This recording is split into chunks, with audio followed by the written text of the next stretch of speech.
Hello and welcome everybody. This is my Measure Tollgate presentation. I am Andrew Montoya and let's get going.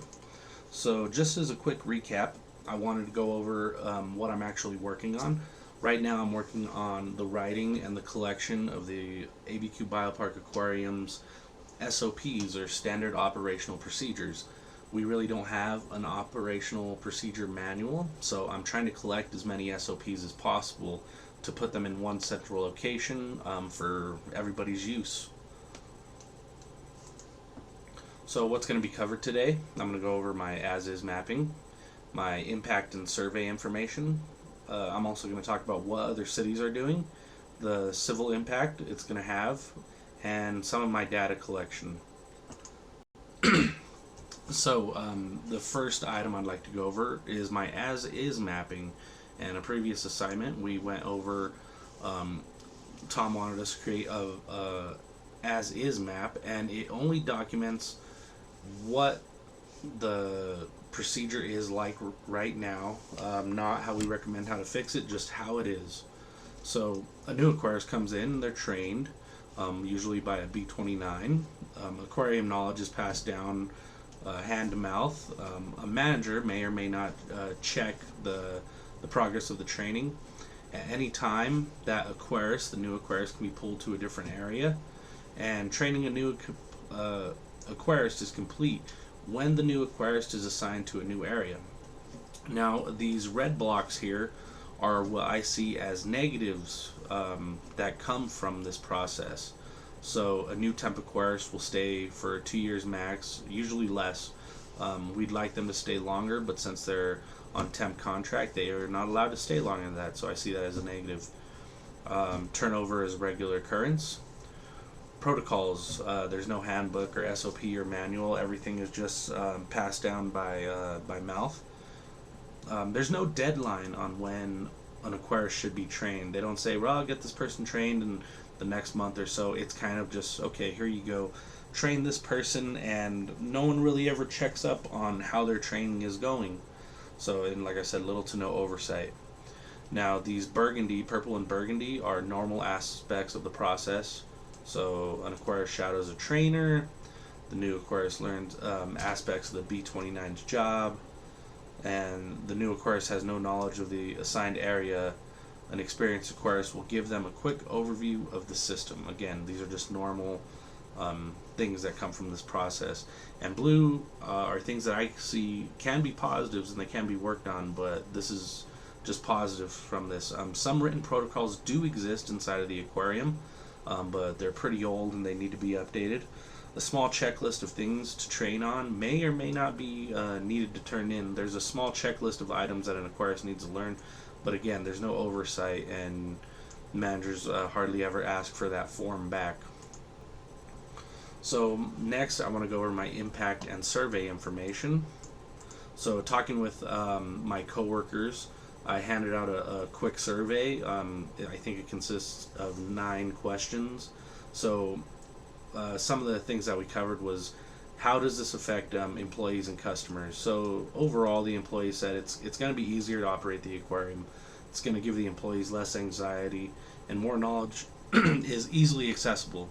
And for the customers, it's going to enhance the guest experience, mostly by freeing up the aquarist to do more guest experience things like give talks or tours.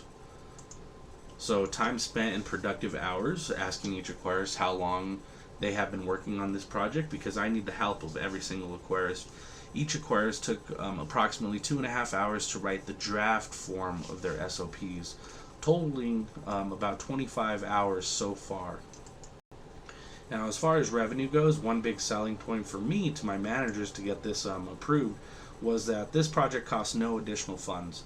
So the only thing that we have spent money on is the hourly wages that people have spent their work time working on these SOPs. So just hourly wages, but most aquarists and zookeepers are very passionate people, and I have found that they would prefer to work on this at home, devoting their time at work to take care of their animals. Now, I never asked anybody to work after hours for free or anything like that. This was all a personal choice on them. So what are other cities doing? Most SOPs in other cities already exist, and they're long established. And in most cases, before an aquarium or a new system is built, SOPs have to be written before that system comes online, just to get approval for that system to be built, which I think is a really good practice and something I'd like to implement in the future. Now, the civil impact of this my project. Now, what is this going to do? A well-written standard operational procedure and guidelines protects employees and management at all levels.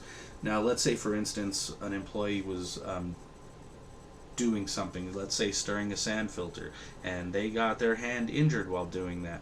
Well, the first question that management is going to ask is, was this aquarist following the standard operational procedure? Now, if we find that they were and an accident just occurred, it's going to protect everybody. But if this aquarist did not follow the standard operational procedure, well, that's going to be on him. So it's just a little insurance on everybody's part.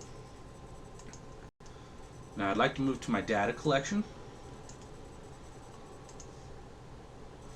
Now, historical data of this project. So there are some protocols that do exist, but again, they need to be updated or just totally rewritten.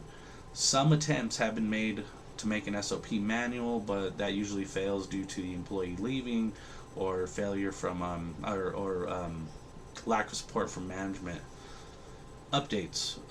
Failure to update due to turnover and lack of interest. Again, we have pretty high turnover because we have a lot of temps in our aquarium. So after 2 years, no one is just updating any SOPs that exist, if they do exist. So current work that's being done on this, we currently have about 75% of the small system SOPs written only as draft form, and I'm calling it draft because management still has to go over this. We have our AZA inspection actually this week, so right now this project has been put on hold just until we get this AZA inspection over and done with. Now, ongoing things being done on this project. Again, it's currently halted because of AZA.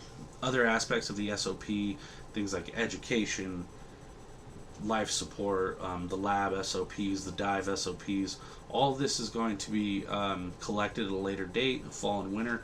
But the way I see it, this project should really never end. We should constantly be updating this SOP and constantly working on it. So in a sense, it should never really end. I do want to get a final product, but again, we should always be working on this. Now, thank you so much for listening. This has been my Measure Tollgate presentation. Again, my name is Andrew Montoya. If you guys have any questions, please feel free to reach out. Thank you.